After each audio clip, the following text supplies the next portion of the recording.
Hey, everybody. You know I'm the grungy black guy. I wear t-shirts.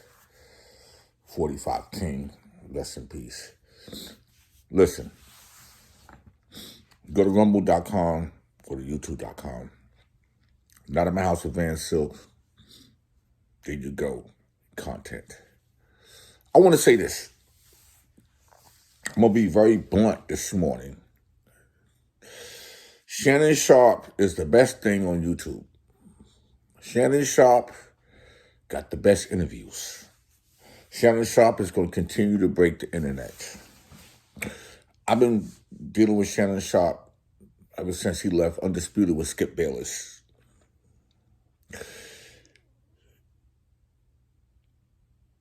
He had Club Shay there. Took it with him. Going to his YouTube channel. I guess they figured, well, let's let us at Fox Sports, let's keep the Club Shay up on Shannon Sharpe's channel so we can still make money off the content, intellectual properties. I sat here and watched Monique, the truth teller, sit down with Shannon Sharpe. I hate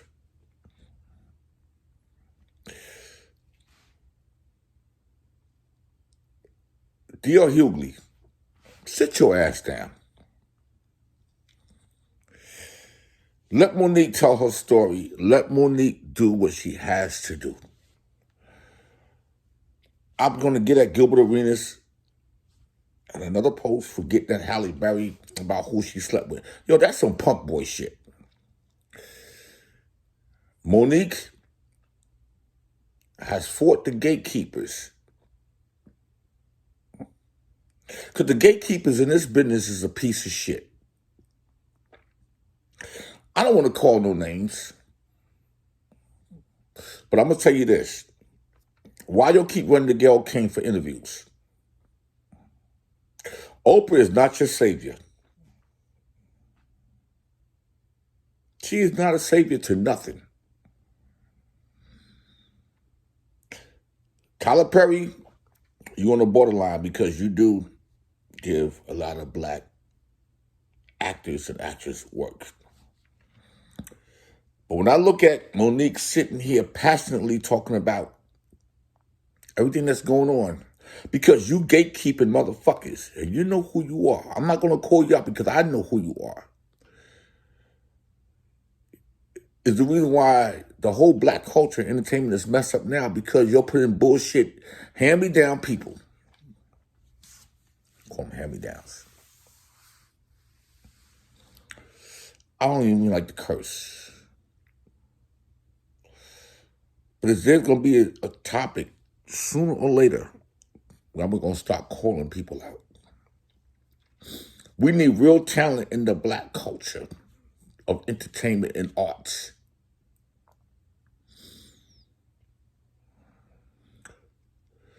Jay-Z crying on stage about his wife, didn't even mention her by name, not getting album of the year. She wasn't even nominated in this year's category. You should have took that up when you talk to Gayle King. Don't get on the big stage, because now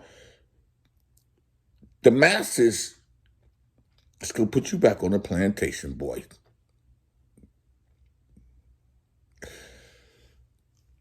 I'm going to say this, and I want you to check out what Monique has to say with Shannon Sharpe. It's sad that we have to go through these trials and tribulations in 2024. Monique been fighting this war, and you've been beating this sister down for no reason. Because you got a bunch of punk boys in this industry. You got a bunch of black people that is scared to speak upon what's real or what's not real because you fear of not getting any work. All right? The gatekeepers must be killed off. Let's get back to real work in this industry.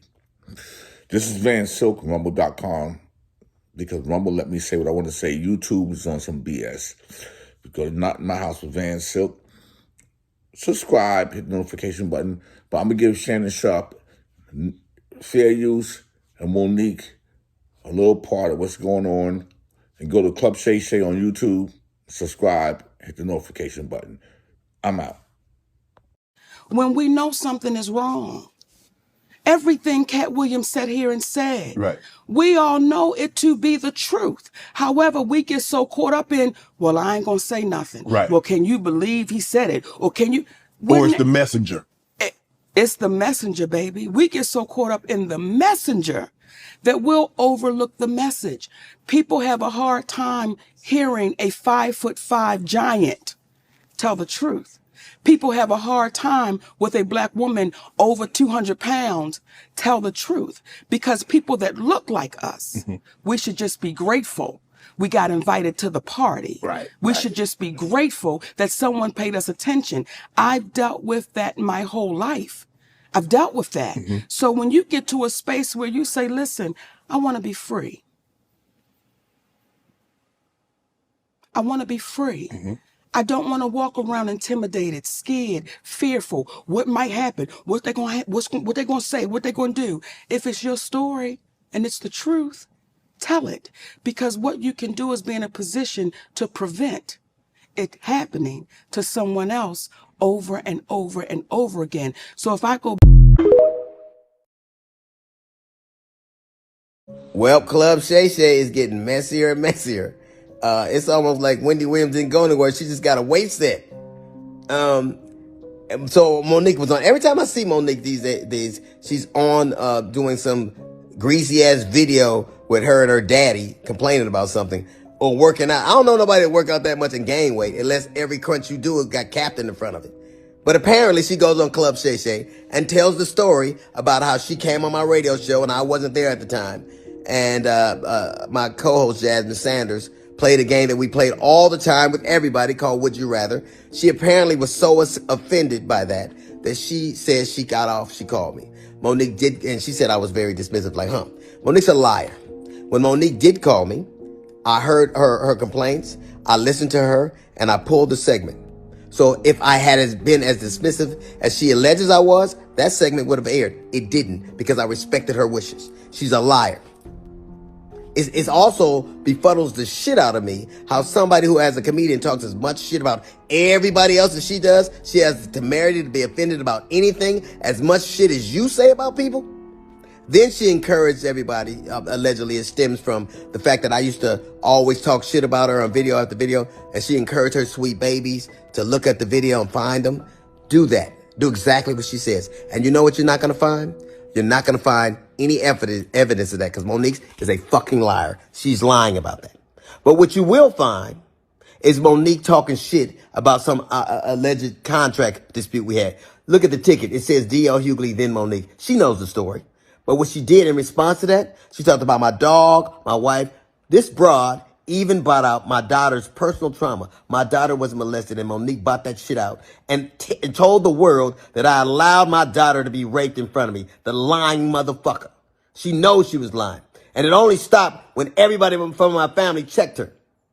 It's interesting. You know what else you won't see Monique doing? You won't ever see her with her family, videos with her children or grandchildren, because nobody fucks with me. How do you have sweet babies when your own babies don't fuck with you? How do you love us for real when there's no evidence of anybody loving you for real, except your daddy, who you apparently have to pay?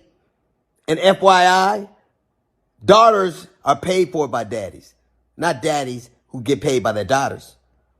You know what else you won't see Monique doing? Telling jokes.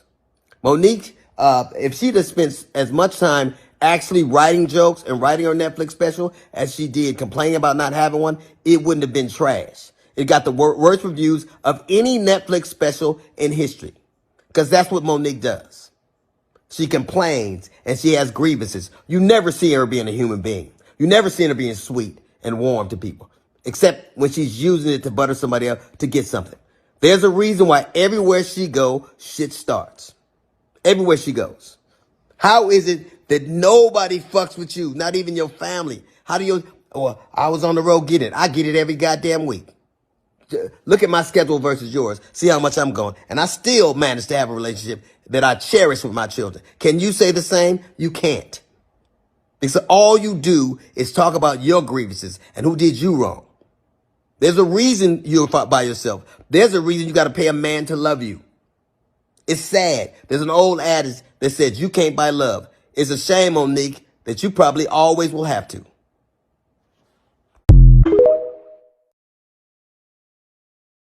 Imagine somebody getting you for millions. How you supposed to feel? Would you let it go? Nah, hell no. Right. So when people say, Mo, just let it go. Yeah, but it's easy for people to say let it go when they haven't lost anything. Come on, baby. It's easy to say. Come on. But when you've lost, how do you? It's kind of like hey, someone should just get over it. You can't tell somebody how to grieve, how long to grieve, because you're not the one that's hurting. They didn't do it to you. They didn't do it to you. It was done. And I will say this right now on your show. I still love y'all. We still love y'all. You love more, they make it right. My husband, okay, say that again because If you love y'all more, y'all make it right. Yes, indeed. Okay, I fix him a pound cake. my husband would always say, Mama, we ain't calling nobody out. We're calling them up. And if we continue to call us up on our doings that are not right, we get better as a people. Like, we get better. Do you know why things were able to happen like they happened on The Color Purple? Why you think? Oh, you talk about the rebate. You talk about what? I'm talking about the 7th one. Yeah. The one that just came out. Right. Right. Isn't that the 7th edition? It's like the musical with Fantasia and Taraji, right? Right, Okay, right. That one with all our beautiful sisters. Yes. You know why they're able to treat us like they treat us? How are you handpicked and you audition? No, if you handpick, you don't audition. I want you to say that again, Shannon, because people don't understand how deep this goes. When I watch my sister say it was an honor to be handpicked, Right. then why ever would you audition? Yeah. And the moment, in my opinion, the moment she auditioned, they knew we got them. We can treat them any kind of way we want to treat them. We can do them any kind of way. But why would you want to? Why? Just because you can, that doesn't mean you should. But they did. But they did. How do you handpick me and then mistreat me? Yes. And then I got to send a letter to you about the mistreatment that you gave me.